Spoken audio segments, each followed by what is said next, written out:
Flight attendants. What's the most entitled behavior you've seen from a passenger?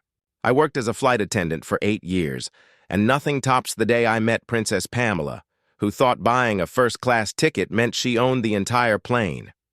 It started when she boarded wearing a tiara. Yes, an actual tiara, and demanded that everyone call her Princess. Not even kidding.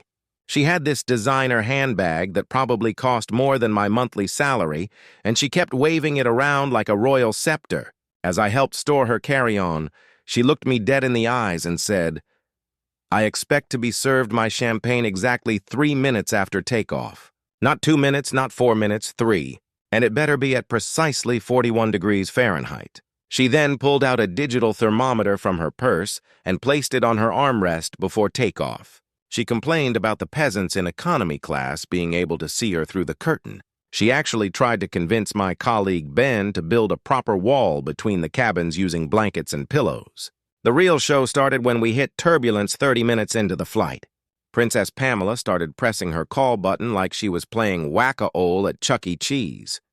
When I reached her seat, she demanded we turn off the turbulence because it was ruining her blowout. I tried explaining that turbulence wasn't something we could control. She scoffed and said, "Well, I paid $3,000 for this ticket. I'm pretty sure that covers the cost of smooth air." Then she pulled out her phone and threatened to call her daddy, who apparently owns half of Manhattan. The situation escalated when another first-class passenger, this sweet elderly man named Howard, started laughing at her antics.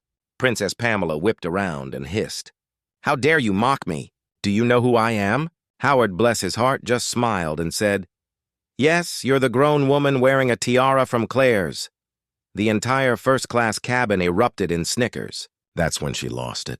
She stood up during the turbulence despite the seatbelt sign being on, raised her champagne glass, and announced she was going to have every single person on the plane fired, including the pilot. Then, karma hit quite literally.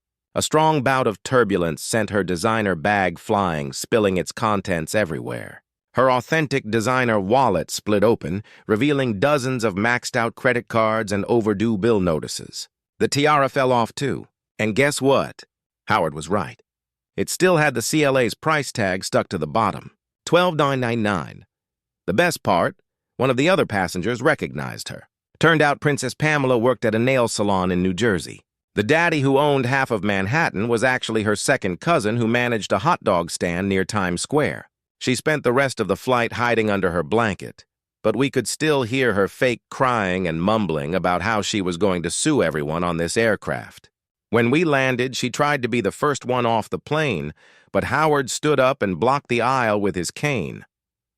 "After you, Princess," he said, gesturing to all the economy passengers. She had to walk through the entire plane, while everyone who'd heard about her meltdown stared and whispered the cherry on top. At baggage claim, her carefully curated facade completely crumbled when her knockoff designer suitcase broke open, spilling Claw's tiaras everywhere. Apparently, she'd been reselling them online as authentic royal headpieces.